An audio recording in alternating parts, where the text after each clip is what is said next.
This is Distant Replay, the podcast that goes back in time to relive all the greatest events that we witnessed in sports. From upsets, to championships, to cultural moments, we discuss it all. Coming up on today's episode. Right now, the Celtics are faced with a real problem, Nate. The versatility of the Lakers' half-court offense really has them guessing as to who might get the ball. Kareem is a great option. James Worthy or Magic Johnson in the low post being guarded by Dennis Johnson. Byron Scott is in the ball game now. 5 seconds to go. Magic with a hook shot. Scores with two. And the Celtics trail by one with 2 seconds to go.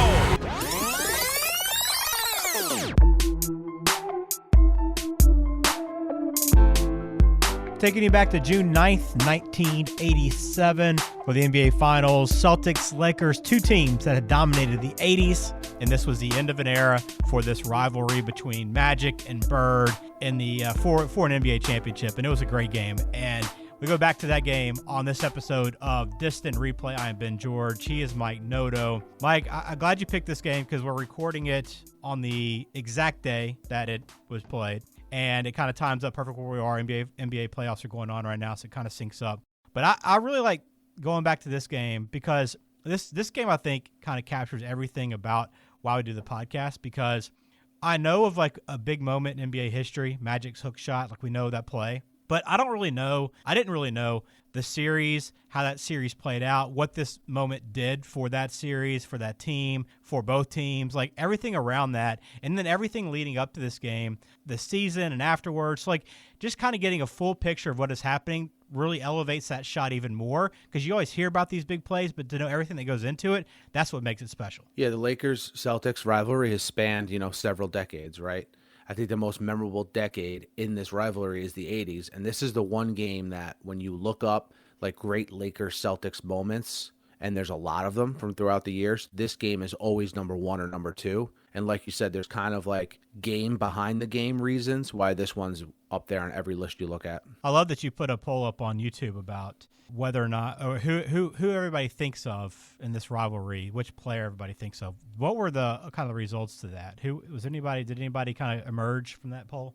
Yeah, it was interesting to me. We got a decent amount of responses. I'm going to keep on putting up those polls as long as you guys respond to them, because I think that we get some good feedback from them. Larry Bird seemed to be the consensus. No votes for Kevin McHale. So I basically had it Magic Johnson, Kareem Abdul-Jabbar, Larry Bird, Kevin McHale, and then I left an option for, hey, if there's someone I didn't mention that you think of when you think of the rivalry, put it in the comments. So Larry Bird seemed to edge out Magic Johnson by a little bit in that poll. I think Kareem Abdul-Jabbar, I think people think of it as more Magic Johnson's team in the 80s, even though Abdul-Jabbar was still playing at a really high level. Yeah, Kareem was 40 in this game, so kind of tell he's at the end of his career, no doubt about it.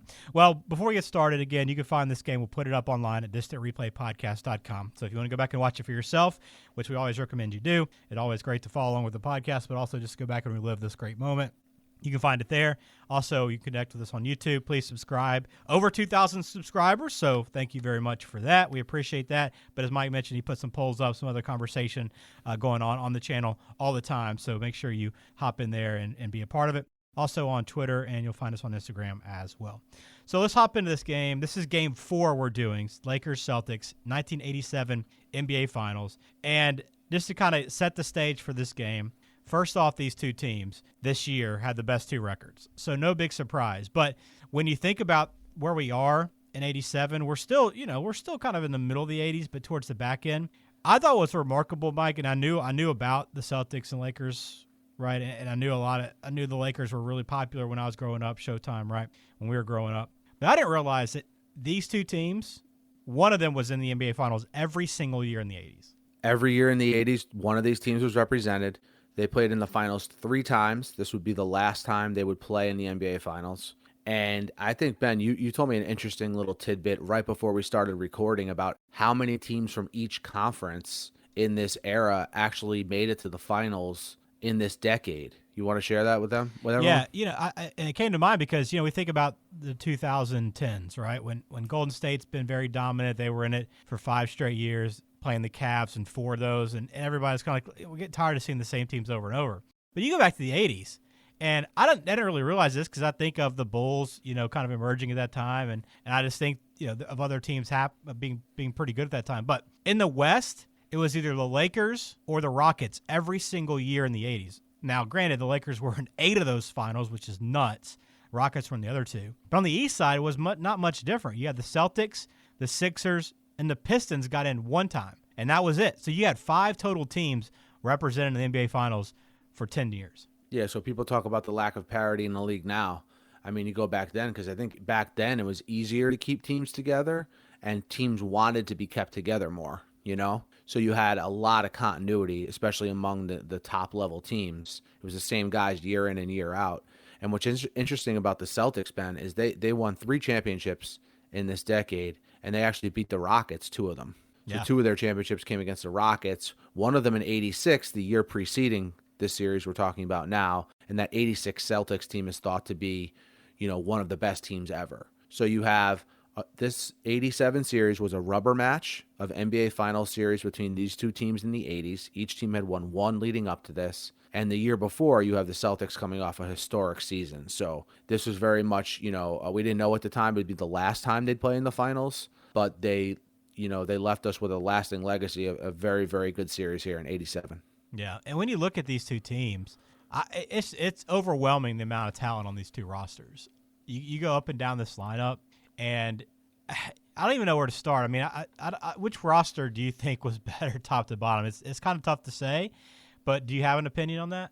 Oh, boy. If anything's ever been even, I would say this. In their prime, too, I guess. I would say this moment, but yeah, I would say maybe and it kind of played out in this game, the Celtics starters might have been better, but the Lakers starters and bench combined may have been a little bit better. Yeah, I think that's I think fair. because it played out in this game because we'll go through some stats and the lack of production from this Boston bench and how much the starters actually played for Boston in this game. I think it shows it. It shows what I just said and magnifies it even more. But that's how. But look, you're splitting hairs here because there's legends and Hall of Famers all over the court. So from this series, there were 12 total Hall of Famers that were involved. You had Bird, Dennis Johnson, Kevin McHale, Robert Parrish, and Bill Walton, 5 Celtics Hall of Famers. On the Lakers side, you had Kareem, Magic, and James Worthy. Then both coaches, Casey Jones and Pat Riley, went in the Hall of Fame. And then 2 officials, Mike, Darryl Garretson and Earl Strom, both in the Hall of Fame. 12 people involved. Almost everyone on the court when the game tipped off was a Hall of Famer. Earl Strong. Was not expected to hear that name today. That's great that you looked up Earl Strong, the Hall of Famer. The Hall of Fame referee, Earl Strong. Man, if you're wondering what kind of research we do for this podcast, that should tell you. We should cut that clip and play it whenever anyone asks us. But yeah, just like you said, and we didn't even name some of the quote unquote role players. Right. Michael Cooper, Byron Scott, AC Green, Danny Ainge, who was great in this game. Of course, Robert Parrish. Just the Chief. Legend. The Chief, man. The Chief. He was good in this game, too. Mm-hmm. So just, it went beyond the stars, and it's what made these teams go from – look, there's good teams in the NBA throughout history that have had star players. But when you take those legendary players and pair them with really good players all around them, that's when you get the Lakers and Celtics of the 80s type teams.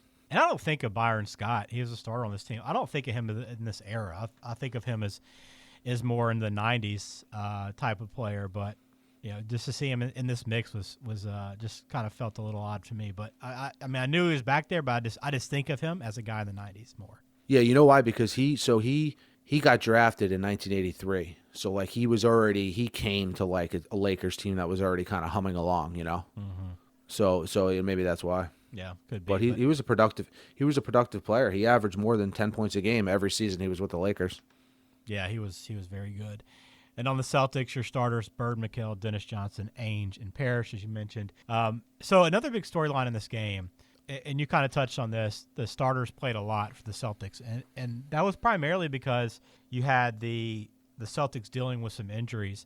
You had Bill Walton, who was banged up. And I was kind of wondering why he wasn't playing. You see him cheering on the bench. He's dressed out. And I was kind of shocked that he never got in the game. But going back to see that he was actually injured leading up to this game, which is a big part of it.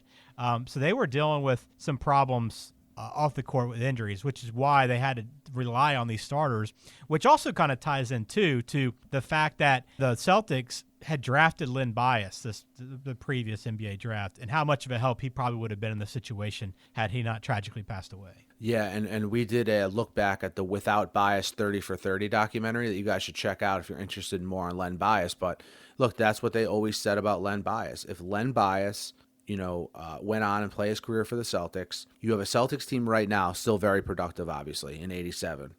But they would kind of sharply decline here, progressive, not sharply, but like gradually decline here in the years after because they didn't have those young legs to kind of reinforce things. So that's the impact Bias had. This year we start to see it a little bit, but we would see it more in coming years. And Walton, you mentioned, Walton's been making a lot of appearances on this podcast lately, mostly as an announcer. But he was a huge part of that 86 team I was telling you about, that, the season before, that was a historic team. And his injury was a big deal because now you have to play a guy like Greg Kite, 15, 20 minutes a game. Yeah, so we knew that Len Bias would have had an impact on the franchise, for a long time probably, but even this year he would have been huge to have healthy and given him another option off the bench heading into this game. What else pregame, Mike, do people need to know about before we hop into it? We could go pregame in the history of this rivalry, I think, as a separate podcast, you know what I mean? Right. But what's important to remember is the Lakers are up 2-1 in this series, okay? Lakers won 2 at the Great Western Forum. Boston won Game 3. So this is very much like, in my opinion, going into this game, the pressure's on Boston. You have to hold court in your home arena. And you have, now remember, back then it was 2-3-2 type setup. Mm-hmm. So they're going to have Game 4 in Boston and Game 5 in Boston with Game 6 and 7, if necessary, in L.A. So big game for Boston here. And if L.A. can pull it out, they take a commanding 3-1 lead. So, important game for both from that perspective. Yeah, Bird said after that Game 3 win, they had to have it. Obviously, we know that. But he said they gave them confidence. They felt pretty good going into this Game 4, and it showed early on as they got started. So, yeah, that's a good setup for this game. Now, this was broadcast by CBS. So on this coverage, you had Dick Stockton and Tom Heinsohn. Now, let me just tell you, Mike, this is another reason why I'm glad we go back and do this, because, again, we talked about our personal backgrounds. So you're a Northeast guy. I'm the South. We followed different sports growing up. You're more in the pro sport realm. I was more in college growing up. We've kind of merged that sense. But I did not. I got to be honest. And if you want to judge my knowledge of sports after this comment, feel free. But I didn't really know much about Tom. Like when his name, I don't even think they introduced him on this game we were watching, so I didn't actually see his name until it popped up on the screen. Voice of Tom Heinsohn. So I went back and looked up to see who he was, and I was like, holy cow, this is like one of the biggest Celtics of all time. How am I not aware of him? But I just wasn't, man. And like this is like one of the reasons why I'm glad we do this, because I learned about these guys that hold a huge place in like certain fan bases' hearts that you might not be aware of if you aren't living that day in, day out. Yeah, you bring up a good point. I enjoy learning about that also from your perspective. There'll be things like, from the college football realm or college sports in general that you'll tell me is a big deal to a certain fan base, and I'll learn something. So yeah, that's a good point to bring up about the podcast as a whole. And with Tom Heinsohn, it's awesome having his perspective on this broadcast because, as you said, it's kind of a direct tie to the Celtics. Tom Heinsohn, so when I moved up to Connecticut in the mid-'90s, one of the good things about Connecticut is you get the local Boston stations and the local New York stations to watch sports. So I had not been introduced much to Tommy Heinsohn before I moved up to an area where he broadcast all of the Celtics games, the local Celtics games. So he was like their regular season announcer. Yeah. And he was a funny guy to listen to during the games, very insightful, knew the Celtics, knows basketball like the back of his hand, as I think was portrayed in this game as well. But you can't beat Tommy Heinsohn and his sort of point of view on the Celtics, especially in the 80s. And Dick Stockton's a consummate pro. He's been around forever. And, Tommy, I mean, you look up clips of Tommy Heinsohn on YouTube. They're funny. He has some memorable ones. And it was weird not hearing him next to Mike Gorman. So Mike Gorman was his partner with the Celtics when they did games. So that was a little bit weird. But overall, I thought these two were great. I mean, just in case you were like me and weren't aware of Heinsohn, he was a player there for over 10 years. Also coached the team. It's been 30 years, as Mike said, as a color commentator. He earned the nickname Mr. Celtic. Like I saw that and I was like, how did I not know who Mr. Celtic is?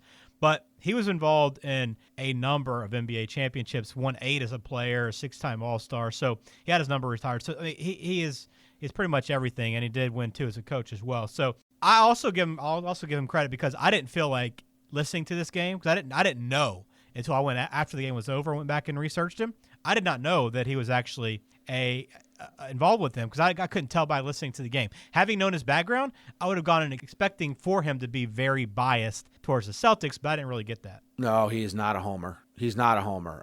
He loves the Celtics. Obviously, you could always tell that when he broadcasted games, but not a homer in that respect. If they needed to be criticized, he criticized them. And yeah, that's a good point to bring up. That's a mark of a good announcer, in my opinion. Oh yeah, no doubt. And this CBS crew, a couple other names you're very familiar with from this show, but also through a lot of big moments through the last few decades. You had Leslie Visser on the sideline. She was on the Celtics sideline, which I don't really remember seeing her during this game. And then James Brown was on the other side, the Lakers bench. And by the way, just a quick note on this, James Brown was actually filling in for Pat O'Brien, who missed games 3 and 4 to attend the birth of his son. So James Brown got to be on the call for 2 of the bigger games of the series. Yeah, wow, I didn't realize that about the sideline reporters. Either the feed we had didn't show them much, or maybe they just didn't go to them because there was nothing that really called for it throughout the game. But the 80s broadcast, one thing you notice, there's a lot less pomp and circumstance surrounding the game. No doubt. It's more about the game. And I think for guys who do a sports podcast for a living, we appreciate that. We do. I still blows my mind how involved Pat O'Brien was everywhere. Like we see him all the time in the games we do now. He was everywhere. And I don't know what he's doing now, but like he was always involved in these high profile events during the 80s and 90s. And unfortunately for Pat O'Brien, all I think about when I think of him, Ben, is the clip they always play on Howard Stern. The voicemail. The voicemail, yeah. If you don't know that, look that up. Yeah, maybe that's why he's no longer doing a whole lot. I don't know, but so that's who's broadcasting the game. CBS, good broadcast, and we get off the jump in this game. Some great animation, some great '80s animation on the starting lineups, and then the coaches. They had like an animated autograph too on the coaches, like a signature over their picture. So like as soon as this game starts, you're immersed in the '80s. Yeah, you have Boston Garden. In the summer, there's no air conditioning in Boston Garden, Ben. There was no air conditioning there. By the way, I was going to ask you, did you ever go to a game at Boston Garden?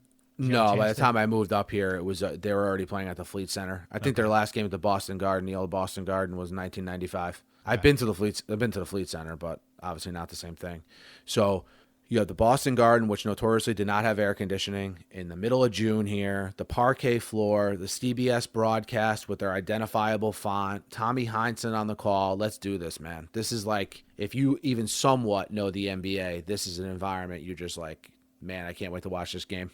Yeah, so let's get some thoughts. Let's start first quarter. We you're going in expecting these two teams to just light things up, but I was shocked at how both teams just looked tight, maybe, or I don't know what it was, and maybe it was these old rims. We talked about it before, like these old baskets that are kind of hanging from the ceiling, right? That they're just a little bit tighter. The rims feel like than they are today. But it took 2 minutes for the first basket to actually go in. There were so many shots that were just in and out. And I made a couple of notes. There was 13 rebounds in the game before the second field goal was made. We're talking about the Lakers and Celtics in the 80s here. Yeah, you know what I found unique, Ben? I don't know if you felt this. To just reiterate what Ben's talking about, the Celtics started 0 for 6 from the field. The Lakers started 0 for 3 from the foul line. We're talking, real slow start. But I thought the pace was really good. Yeah. I thought the pace of the game, you'll notice if you watch this, very free-flowing. You could tell these players know each other, obviously from playing together throughout the years. It just brings a different style and pace to it. So even though they're not shooting well from the field, you're not like, man, this is a terrible game to watch. The crowd is into it from word one. This is the era of the Beat LA chant, is in full effect at this point. The Celtics, I love how they say the pace wasn't great in the first quarter, that the teams didn't score or weren't as good on offense as they usually are, and the Celtics put up 29 points in the first quarter. Yeah. That just goes to show you how the eras are different now. The Celtics are up 29-22 at the end of one.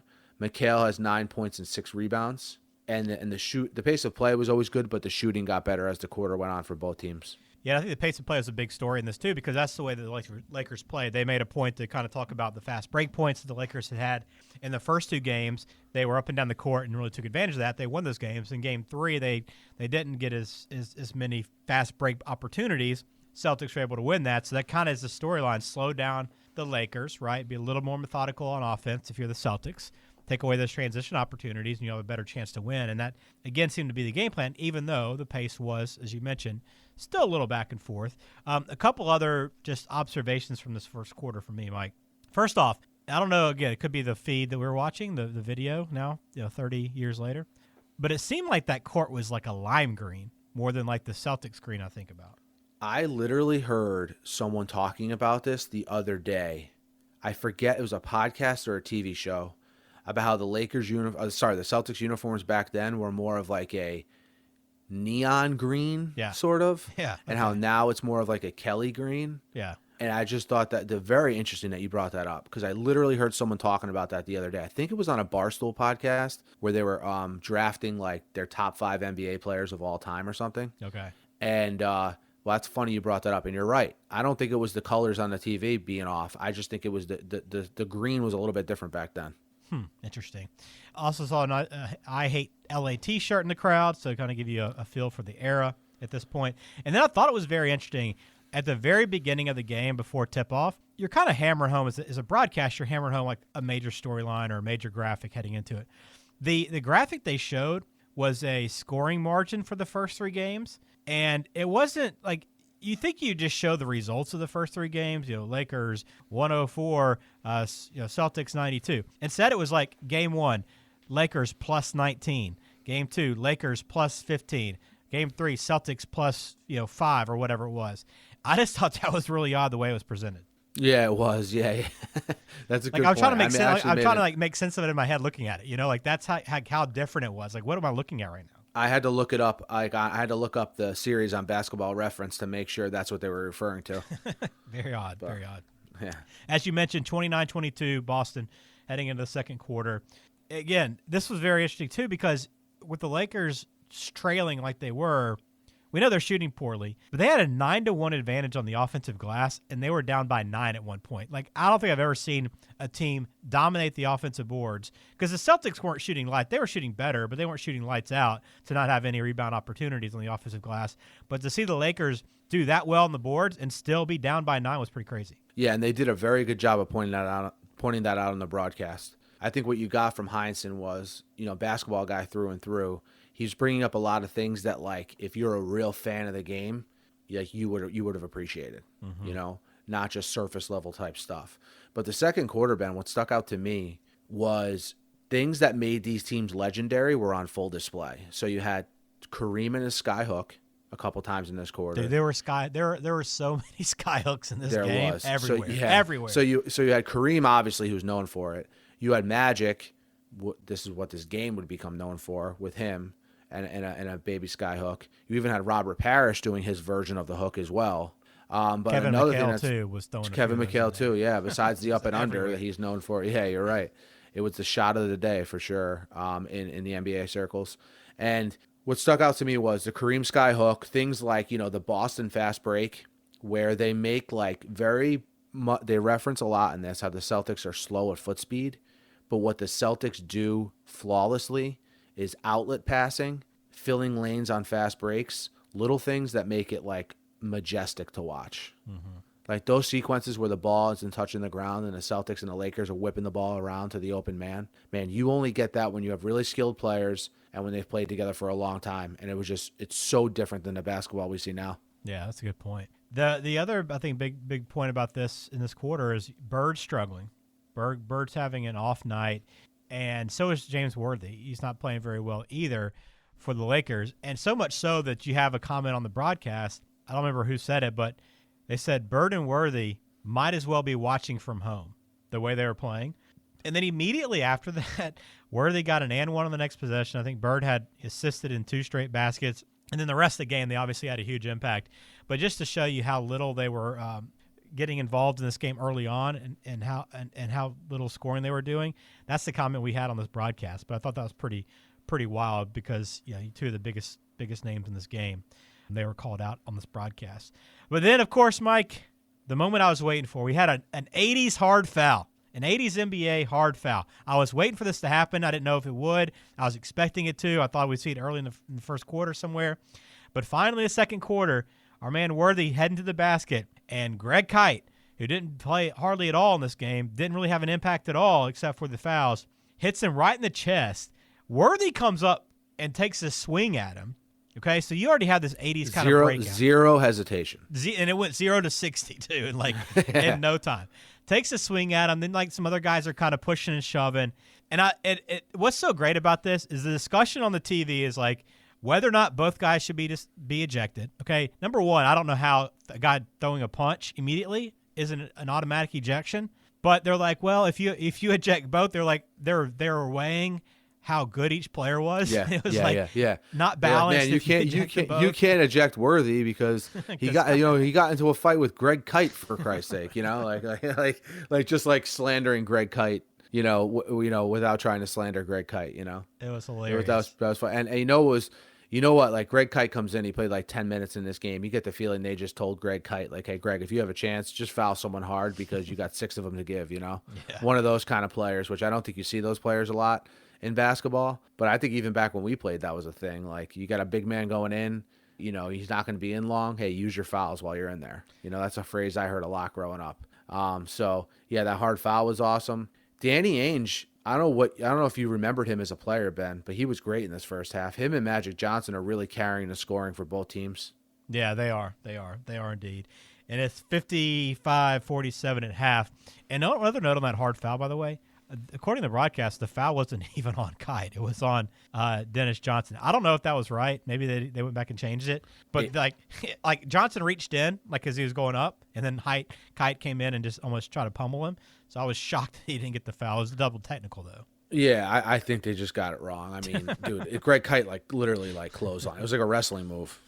Other note, Bird, no field goals in the first half. Nuts.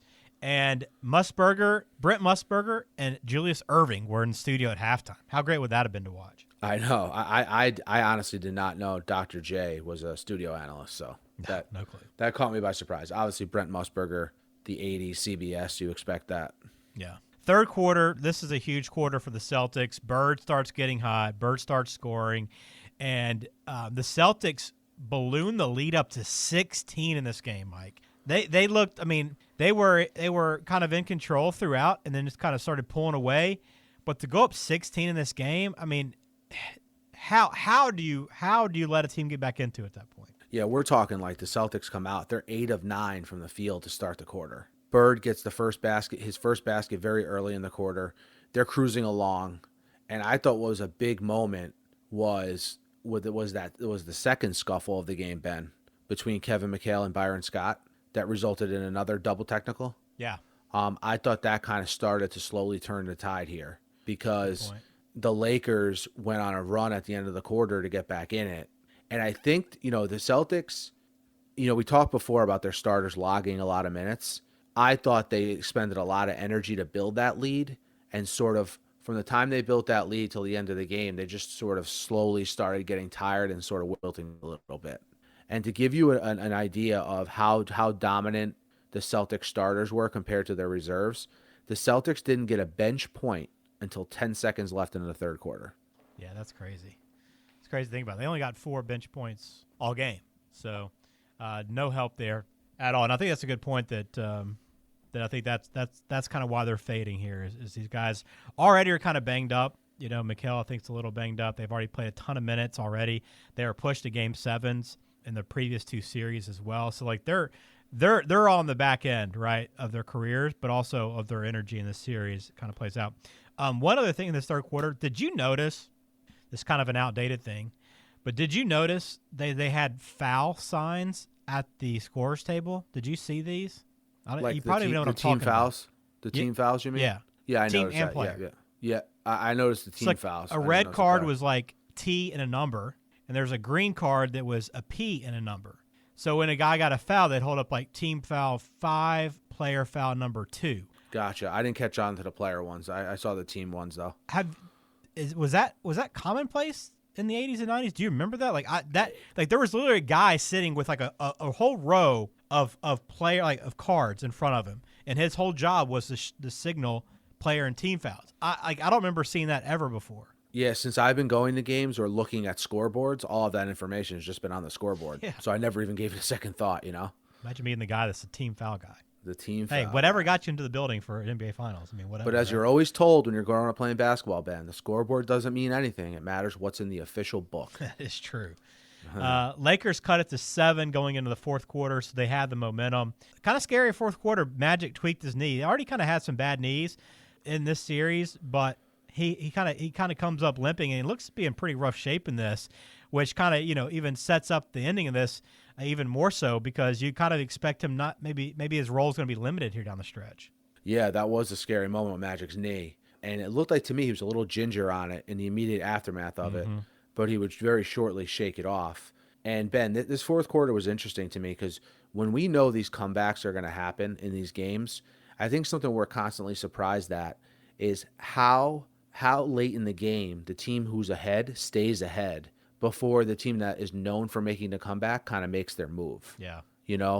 And just to kind of snapshot it for you, the game is tied at 93 with 6 minutes left, right? And you feel like all the momentum is going the Lakers' way at this point. Yeah, 16-point lead evaporated quickly. Yeah, but now you get Boston going up 6 with 4 minutes and 20 seconds left. They're up 8 with 3 minutes and 30 seconds left. They're up 7 with 2 minutes left. Yeah. So they're up 7 with 2 minutes left here with a chance to tie the series and potentially change NBA history as we know it.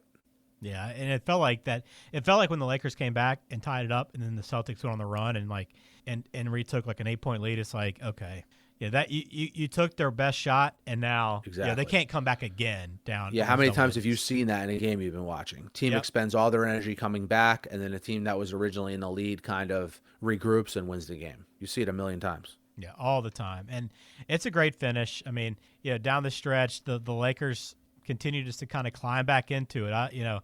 It's pretty wild that they just kind of keep getting baskets. But the final part of this game, especially the final 20 seconds or so, the Lakers take a 1-point lead. They make a couple baskets, get a couple stops. They take a lead. But the very end is crazy because the Celtics get the ball back down 1. You get an awesome Bird gets open to the corner, hits a shot, a 3 to go up 2. And I'm sitting there thinking, how does Bird get this wide open in a situation like this? And they had a great shot, a great camera shot of this thing. If you want to just vintage Larry Bird, how to get open, how to have a feel for where you are on the court, and then just stroke. I mean, 80s basketball, Larry Bird, crafty, getting open, wide open 3. You know the thing's going in as soon as it leaves his hand. It's just that kind of shot. And just so smooth. And you're right. I think part of how he gets that open, Ben, is him just being crafty to get open. Yep. And it was a no doubt. This 3-pointer puts the Celtics up 2 with 12 seconds left. Yeah. Okay.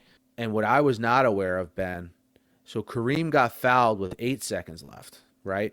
From this point on, I was fuzzy on how this game actually ended. Mm-hmm. Were you confused? Were you surprised? I knew we knew how it was going to end, but were you surprised at the sequence of events here? Yeah, I mean, I was shocked. I was shocked when Bird hit that 3 to go up 2 with 12 seconds left. They're at home again. The Celtics continue to find ways to answer the Lakers when they're coming back. When their back's against the wall, the Celtics are the ones making the plays here to kind of continue to stay out front. And so Kareem gets fouled, goes to the line, he's got 2 free throws to tie it up, makes 1, and then misses the second. And then Mikal fumbles the rebound to go out of bounds. I mean, this is, again, I said at the top of the show, the reason I like going back to these games is because you see, we know this game for one moment, but when you see everything that happens beforehand, you understand how the Celtics fans feel and how this game probably has lived with a lot of the fans for a long time. Ben, you have Kareem Abdul-Jabbar missing a free throw. Kevin McHale, known for being one of the most fundamentally sound players of all time. All he needs to do is grab a rebound, and literally NBA history could have been completely different. True. So what happens is the ball goes off McHale. There's now 7 seconds left. And you want to bring us through the last play, Ben? Yeah, it was Magic. The last two plays, actually. Yeah, Magic gets the inbounds, gets open, but after a switch on the screen, Mikal has to pick him up. And Mikal still has an ankle injury that's kind of affecting him, kind of hampering him as well late in this game. But Magic gets it into the paint, the little hook shot over Mikal and Parrish too. Parrish was there too. So two of the longest guys on the court. This hook shot drops in with 2 seconds left to give them a 1-point lead. Beautiful shot. And that's the shot, Mike, that we always – I mean, even if you think about Magic's entire career, this is one of the shots that you always go back to. Yeah, it's this is what this game is known for. But between the big Michael Cooper 3 with 1:30 left to cut it to 3, the lead to 3, big worthy buckets down the stretch, the Larry Bird 3-pointer, the Kevin McHale missed rebound, for those to all be overshadowed by Magic Johnson's baby hook just shows you how awesome of a shot it was. Yeah. I mean, he comes from the left wing, right across the middle, baby hook, like you said, over 2 Hall of Famers in McHale and Parrish, and it's one of the most iconic shots in NBA history. Puts the Lakers up 1 with 2 seconds left, but the Celtics still have a shot at the end. The crazy part was Bird got a pretty good look in those 2 seconds. And it hit the back rim, like it was on target. It's Ben, that shot, if you're a shooter, that shot looks dead on to you. Because it was barely long, like from the corner, almost the same look he had to put them up 1 with the 3-pointer. Yeah. To put the Celtics up 2 with the 3-pointer with 12 seconds left, almost the same exact look. Yep. From the same exact spot, barely missed. And what you don't know there as a Celtics fan is, that's going to start like the gradual decline, and you're never going to see these Celtics, in a spot like that again. Yeah, it was. I was surprised at how good of a look they got, and that didn't fall. It looked like it was going to, but man, just a heck of a game, and that shot was amazing. And through an illustrious career that Magic's had, he had so many big moments that this is the shot that kind of rises above most of them, indeed. And this was an all around just an incredible game to watch. A 16-point lead in the Garden, in the Lakers battle back to take it and finish it off with an iconic little baby hook by Magic. So just an incredible game all around to watch, and just to kind of get a better feel for what happened there. And this series, so that made it 3-1. By the way, they had a little post-game interview with James Brown, our first time seeing James Brown in this coverage, with Magic in the tunnel.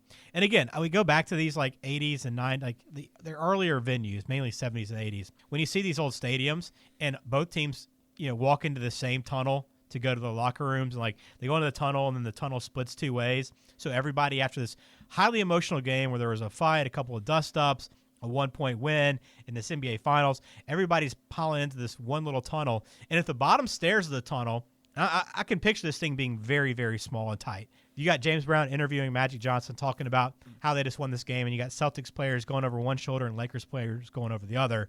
It's really surreal to watch now. It is, man. That would never happen these days. But it's crazy. It's crazy how different things were back then.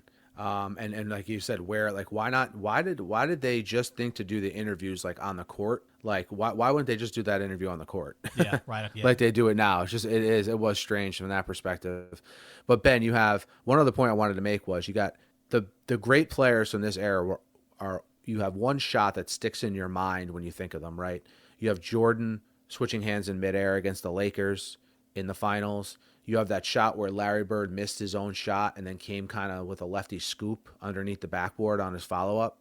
I think that's the shot we think of. One shot we think of Larry Bird. And for Magic, it's the baby sky hook in this game. So it's like, it's crazy, just how these players, they have these moments that kind of live in your mind forever. Yeah. The final score, 107-106. Magic led all scores to 29. Worthy, by the way, who should have been watching this game at home, what we said earlier, finished with 21. Second leading scorer for the Lakers. While pretty balanced scoring, as you would imagine, from the starters who pretty much played the entire game for the Celtics, Mikal actually led the way with 25. Ainge had 23. Bird had 21. So some pretty balanced scoring, as you would expect from the Celtics. But the Lakers would go on to win this series 4-2. The Celtics would bounce back the next night and actually come away with a victory, 123-108. But then they returned back to L.A., and the Lakers close it out 106-93. And no surprise, Magic was the finals MVP for a series in which he averaged 26 points per game, 13 assists per game, 8 rebounds per game, and 2 steals per game. Yeah, just Magic Johnson was remember, he kept the Lakers in the game in the first half. Yep. You know, this game could have got out of hand if he wasn't as good as he was in that first half. And, you know, he's Magic Johnson. I don't think there's anything else to say, you know. No. And as you touched on earlier in the show, this would be the last finals appearance for the Celtics until 2008, which is crazy to think about when you think about where these teams were in the 80s. The last one for the Big Three. Yep, so you went through the Celtics real quick. The Lakers, they would win the finals this year, obviously. They would win it in 1988 over the Pistons in another classic series. They would lose to the Pistons in 1989, and then they would obviously lose to Michael Jordan's Bulls again in 1991. So, you know, this is, you know, like we said, the significance of this game is, you know, it's kind of like the last memorable game from what was such a memorable rivalry in the 80s. Yeah, we had a little taste of it in 2008, Celtics, Lakers, and then 2010 again. Same rivalry, but just didn't quite hold the same juice as it did back in the day. But still, those were great series as well, and ones we might go back and watch a game from at some point. But this definitely changed the course of history, as you talked about. Who knows? I still think the Lakers probably find a way to win this series. That this series ends up 2-2 and the Celtics hold on here. But you just never know, right? And they changed everything with that one shot. So an all-around good game. Is there anything outdated that you caught on to besides the things I mentioned? Besides the things you mentioned, I mean, some stuff with the broadcast. I thought the way that the fans were dressed in the stands were interesting. Yeah, I did. We're in the era of really tight T-shirts, and for some reason, everyone's still wearing jeans when they go out in public. Yeah. So we're in the middle of the summer, no air conditioning at the Boston Garden, and very few people have shorts on, but they have really tight T-shirts and really tight jeans on. I kind of noticed that too.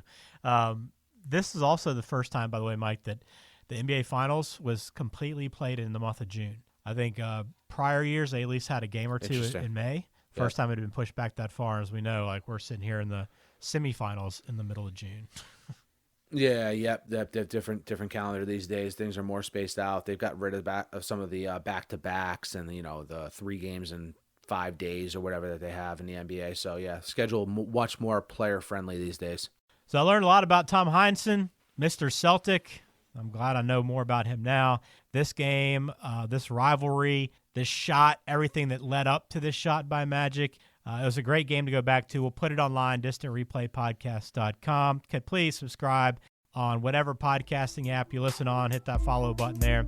Also subscribe on YouTube. We're over 2,000 subscribers, so thank you for the subscription, and we appreciate it. Spread the word with anyone that you think might enjoy a sports history podcast. We appreciate it, and keep the comments coming on the YouTube channel, but also hit us on Twitter and Instagram.